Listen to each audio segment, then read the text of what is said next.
Okay, let's start. Welcome to the BizBlend podcast, listeners, where heart meets hustle and purpose meets performance. I'm your host, Sana, as always, and today in this episode, we are diving into something really unique, a unique take on leadership. While you must have heard or listened to our conversations on intuitive leadership or servant leadership, but this one's is a little bit different, which is equal parts nourishing, colorful, but deeply human.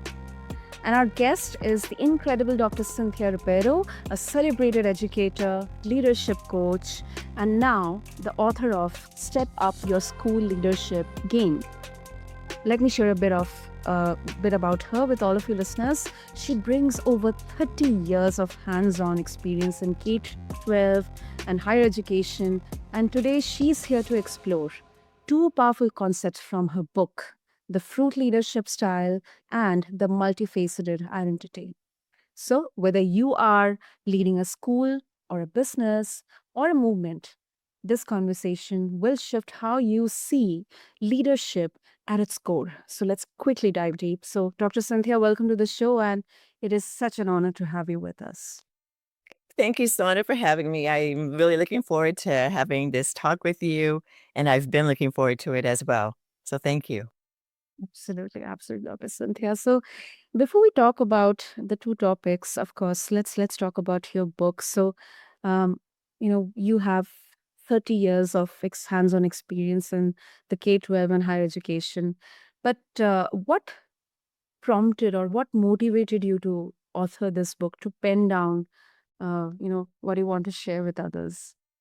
Sure. So after I retired from K-12, um, I started doing some coaching with teachers, and then I started also coaching administrators, school administrators, and I figured I'm telling all of them almost the same thing, one on one, and I wanted to write a book that would help them as they, think about leadership and the responsibilities of being a school leader, and um, that's what inspired me because I didn't really have a book for myself. I mean, I was kinda, like, put into the role.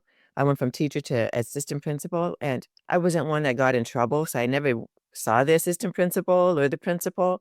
So I kind of coasted throughout high school, and when I got into this role, I realized there's a lot of things that happen behind the scenes, and, if people are in that same situation as me, Mhm. what do they need to know to step up in that game, and you have a better understanding of the job before they even go into it.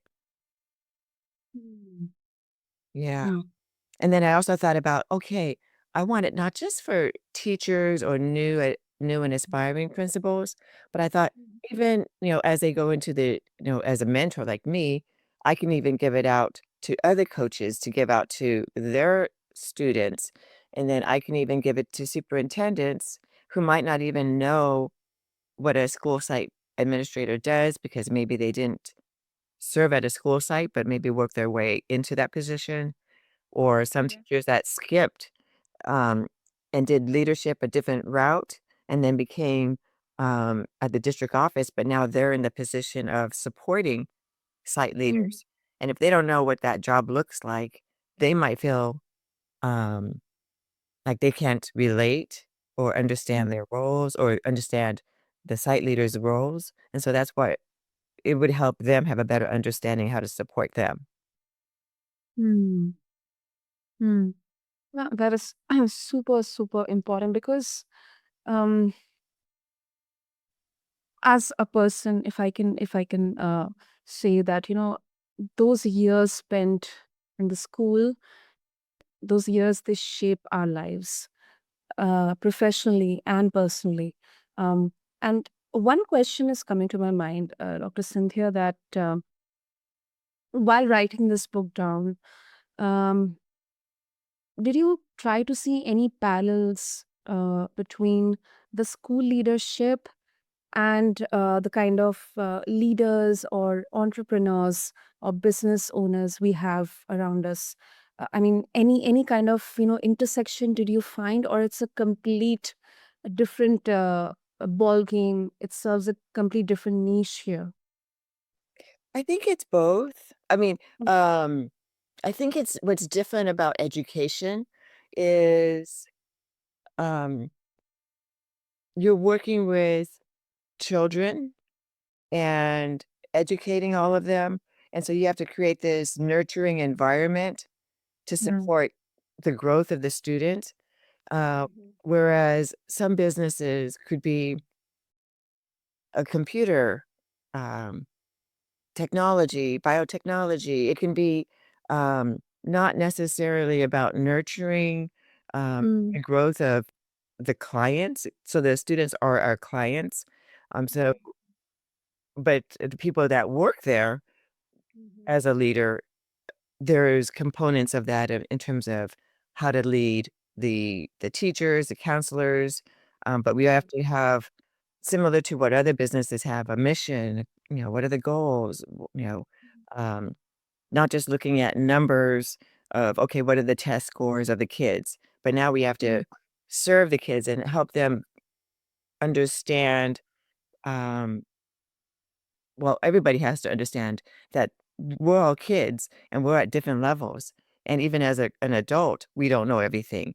So Mm. understanding where everybody is at all these different levels, we have to be the leaders of other leaders, in the classroom and on the school, whether they're the cafeteria lady or the bus Mhm. drivers. I mean, Mm. they also have their leaders, but Yes. the big support is the students. Yeah. Absolutely. Absolutely. Yeah. Well, lovely. And what kind of changes you're observing right now in the education system, especially the K-12 or the high school level or higher education? Because I think a lot has changed from both the ends, especially during pandemic and post pandemic. So Mhm. what's your viewpoint on that? I so a lot of the administrators that I worked with, when I started coaching them, it was during the pandemic. And when when they came out of the pandemic and ended up going back to the school site, they noticed that socially and emotionally, the Mm. students struggled. Uh, so whether so I was talking to one of my colleagues, and he was saying, as a principal, while he was a principal at a school site, an elementary school site, the pandemic hit, and he had to work with the first graders who had no idea how to navigate classes on the computer. So you're talking about first graders, 6-year-olds. How do they get onto a computer? And telling them, okay, you got to dial in. You could dial in, and these kids don't understand that, first graders. And then to do that for almost 2 years, by the time they get to the school, they're now in 2nd grade. So, whether the first graders and now they're 2nd or 3rd graders, their social skills have not been developed because they've when you're in that kind of setting of elementary, and now I'm just talking about elementary, you learn from your peers. You realize, oh, you can play ball, or you learn how to share. You learn social skills, and that was missing at the elementary level. And then at the high school level, almost similar, where they went from 6th grade to 8th grade, or they went from 8th grade and became a 10th grader. Um, Big difference, um, in that social skills and how to work with peers and emotions, and just relying on Zoom is not enough. Uh, Yeah. yeah, so those are some of the changes and some of the challenges. And I think nowadays, I think people are going towards going onto the computer and trying to Mm. learn things from the computer. And now it becomes, how do we use both in the classroom without, losing what would traditionally be in a classroom setting? Um, yeah, so I think those are the challenges and the changes. Yeah, and thank you for sharing that because I think people need to know what happens at the ground level. Um, and now let's move to the main part of the conversation. I think our listeners are really excited. So, Dr. Cynthia, what exactly is the fruit leadership style, and how did it come to be? So the fruit leadership style is a way to analyze yourself as well as how to find your strengths and areas that you need to develop, and then how others can work with you as well as how you can work with them based on their fruit leadership style. And how it came about was I was having trouble work as it going into administration. Like, why is this person so difficult to work with? Uh, Mhm. we're not just different in terms of gender, but our approaches are different. And then I would start analyzing just behavior, and then I would read certain books like on leadership, personalities, and then I came up with the four types of fruits with the fruit leadership style. And, um, I'll share that with you, and then we'll have you, if you're comfortable with it, go through the exercise with me, and then your audience, I think, will be able to relate to some of this stuff as well. Okay, Okay, perfect. Look, I'm up for that. Okay. okay, good. Okay, so there's 4 fruits, and I want you to, first of all, just kinda tell me which one resonates with you that you like, without even me going into the details yet, Okay. okay? Okay. Mhm. Um, and it has nothing to do with the time of day when you're eating it or just which one is your favorite. Okay, ready? Yeah, right. Okay, apples, grapes, pineapples, and oranges. Okay, apples. Apples. Okay. Hmm. Let me ask you why. Why did you choose apples? Hmm. Yeah. So, first of all, uh, I have been taught that an apple a day keeps the doctor away. It's a superfruit. It helps. It has so many benefits and advantages in itself. But lately, I have been kind of avoiding, um, you know, looking at apples. But inside, I feel I should at least have apple because I hate pineapples. Oranges and grapes, if somebody gives me, like, my sister, she loves to eat grapes. So she kind of always coaxes me that why don't you eat grapes? I say I eat apples. You just give me, cut me an apple, I'll have it at any time of the day. So apple is like out of all the four, my favorite. And I believe why? Because it's a superfruit. Okay. Um, Mm. so now we're gonna go into just the visualization of them. And Yeah. okay, so what you had mentioned, you gave me your reasons. Okay, now set that aside. And I'm going to have you and your audience kind of go through the visualization of each of the fruit. As we know, the apple is very simple and straightforward, right? Yeah. Um, there's nothing about it. All you have to do is wash it, bite into it, and you're done, Yeah. right? It's self-supporting. It's requires no preparation. I mean, you could cut it if you want to, but you don't have to. Mhm. Very low maintenance, Yeah. but you can eat it fast and you're done. Mm. Okay. In terms of grapes, when you think of grapes, they're all on a branch, right? Yeah. Uh, Huh? there's a whole bunch of them in a cluster, and they have one common branch that they're on. Uh, Yeah. so they're individually equal, pretty much. Mhm. You eat one, and then another one, and they taste the same, pretty much, from the common branch. The pineapple, when you think of the pineapple, it has the big crown on its top of the fruit, and then you have all those eyes on the outside, and then the juicy, fruit on the inside, but for the most part, it's big and this big crown with eyes.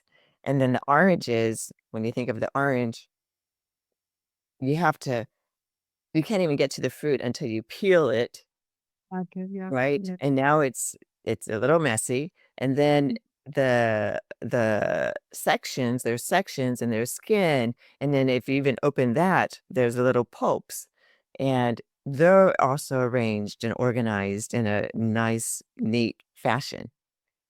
So, with each of those, food characteristics now becomes what those people look like in terms of character-wise. So, as an apple likes to just get it done.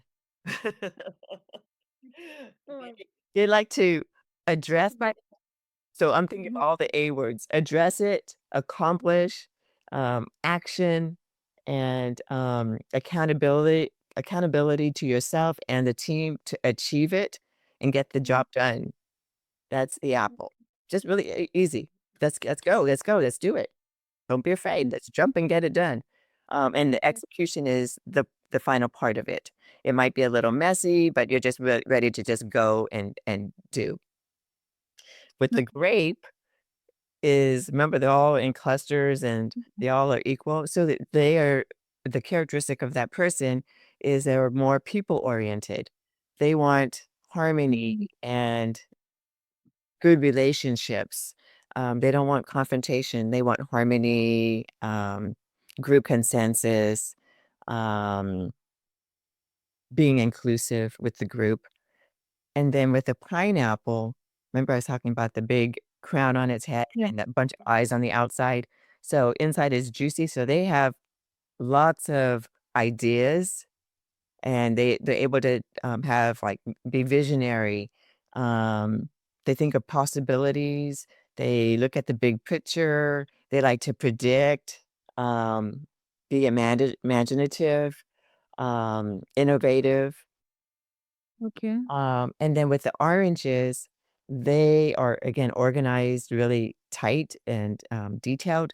And so those type of people tend to be um, more about organizing and analyzing and the details. Um, they may not be like a grape or they might not be like a pineapple, but they want the details. Um, so they like to process things before going into, jumping into anything. So now that you hear all of that, where do you think you are, Sana? And you could be more than one, but again, your dominant one is Mm, still an mm, apple. no, I'm not an apple. Ah, Not at all. okay. No, that's why, I was so amazed. I'm Yeah, when you mentioned about oranges, I was kind of getting into a hint that it's more about um the symbolism of the physical properties of these fruits, which Mhm, can be to the leadership or the human traits. mhm, So, um, okay, I'll take, a kind of the accountability from Apple mhm, because what I believe and what I practice is I'll be accountable for the mistakes I have done. And I also would expect my, um, uh, colleagues or my team members um, to be accountable as well mhm, because it gives clarity.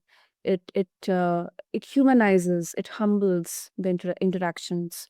Then I would also kind of associate myself with grapes because although I can be good or brilliant as an individual performer, but it's more about as a team.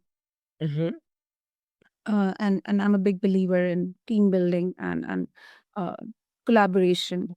So grapes, accountability from apple, and orange, not pineapple. Yeah, pineapple. Okay. So, Like, that's great. That's yeah. great because now you're able to say, "Okay, I'm a little bit of this, this, and this." Uh, Exactly. and it's fine to say that because, I was more of a grape, then I became a grape orange, and then a grape orange apple, and I wasn't as much as like you say, I wasn't so much of a pineapple. I wasn't very visionary because I had a boss who Mm-hmm. picked that role, and I would just follow the lead because they're my boss. Um But then when I became principal, Mhm. I had to have the vision. I had to have the goals. I had to put things in place. So that made me move or grow in the pineapple section, to become more visionary and more um, of that. And so in your role, so now that you know your strengths and areas, the ideal kind of leadership could be all four of them, develop all four of them, and then that would make that a fruit salad per se, right? And then if you have other people, so now that Mhm. that becomes okay, the ideal situation, especially in a school setting, is know and become all four areas. And then as you're Mhm. working with a team, Mhm. asking your teammates, your colleagues, being now explicit, what are you on this fruit leadership chart? And then you would say, "Oh, okay, you're whatever. You're a pineapple." Well, there's things that each of them have to work on. Um, so then you have a better understanding of. Now I'm going to kind of flip through my notes. The areas that need to develop. So if you are not a pineapple in that area, Uh-huh. um, okay, wait, let me back up. Yeah. So yeah, if you as an apple person, you need to be more patient. And as a grape, you need to be more assertive. So this is all in the book, like things that you need to develop. Um, as a orange, you need to be more flexible because you tend to be one tends to be more focused on the details. Um, and then if it's a pineapple, then they need to work on being more deliberate. They might have this vision, but now they need to put the steps in place, for example. Um, so there's areas to develop. And then as you know that as you work with somebody else that might be a different fruit, then you can learn from that fruit leadership chart how to work with them. So let's say um, you're working with a pineapple and you're not Mhm. familiar with very many pineapples, and then you find out your teammate is a pineapple, then what you need to work on is be patient with them. So this is also in there because they have all these ideas. So be patient with them, but set boundaries and expectations. Show that you acknowledge your ideas, value that, and then provide them with the details so they can execute it, so they can work with a team. They might have the big picture, but not able to put things in steps because it's too broad. Um, And then if I'm working with, let's say you as a grape, uh, Mhm. I need to make sure that I'm inclusive and including you in the discussion, the topics, and be sensitive to you. And then you as an apple, I also need to be quick and be clear and explicit so that way Mhm. you can um, get the work done that you need to get done as an apple because the apple wants to get things done. And then as an orange, being an orange, I would need to be more direct um, Yeah. with you. And I can be very nuanced, or maybe my instructions or communication can be layered, right? yes, yes, absolutely. Depending on who you're working with in your Mhm. on your team. So as you identify members of your team and you say, "Hey, take this fruit leadership style. Let's see where everybody is," and then you find out, "Oh my gosh, my whole team is oranges." Okay, what do we need to do? Right? Or how do I work with them? Or you find out all your team members are pineapples. How do you work with them? So that's that fruit leadership chart on how to evaluate yourself, how to work with others, how to develop yourself as well. Um, yeah. And then how they can work with you. That is really, really, really interesting. I'm loving these metaphors because now I have learned this, and I'm going to retain this probably my whole lifetime till the time I work, because these are so easy and so common, that you associate something with the properties of a fruit that you consume. So that is really, really innovative. Simple yet innovative, Dr. Cynthia. Well, thank you. Exercise. Oh, great. I'm glad that you liked it, and I hope your audience does too. Absolutely. Absolutely. So in the interest of time, Dr. Cynthia, uh, I wish we would have more time, but before we wrap up, um, if our listeners would like to connect with you and get a hold of your book and explore more about how to apply the fruit leadership style, and also more about the school leadership game, then what is the best way to do that? Thank you. They can reach me at LinkedIn. So Cynthia Rapaido. They can look me up on LinkedIn. They can also email me at cynthiarapaido@gmail.com. So Oh, that's pretty easy and that's very direct, but they can also just do LinkedIn. And then if they want to read my book, they can go on Amazon. It's under Step Up Your School Leadership Game. And they can either Google the title of the book or they can Google my name and then they'll find my book. absolutely. I'll have all the links mentioned in the show notes. And Dr. Cynthia, thank you so much for personally taking me through this journey and the exercise. I guess it was really, really such a good session for me, and I'm very sure have kind of gotten a glimpse of how it works. So I would encourage all of you to check out the show notes and get a hold of Dr. Cynthia's book. And do connect with her on LinkedIn. I'll have all the links mentioned in the show notes. And thank you once again, Dr. Cynthia. Thank you. Oh, you're very welcome, Sana. Thank you again for having me on your show. And again, you have for your listeners, they can easily reach out to me. I mean, I do the coaching one-on-one with education if they are questioning about or have questions about education, educational leadership. They're thinking about it. They're a teacher, um, wherever they're at, whether they're in India or anywhere. They're more than welcome to reach out to me through the LinkedIn might be fastest to ask questions. And I'm happy to send you a book too, Sana. Wow, thank you so much. Thank you. I would love to. I would love to. And to all of my beautiful listeners out there, what I believe is fruit leadership style, multifaceted identity. It's more than a framework. It's an invitation to lead with wholeness. So, with that, if this episode nourished your leadership journey, don't forget to check out Dr. Cynthia's book. And also, I would like to say that your leadership style doesn't have to look like anyone else's. It just needs to be rooted and deeply from the inside out in who you truly are. So, with that, until next time, keep blending business with purpose, with power, right here on BizBlend with your host, Sana. Thank you.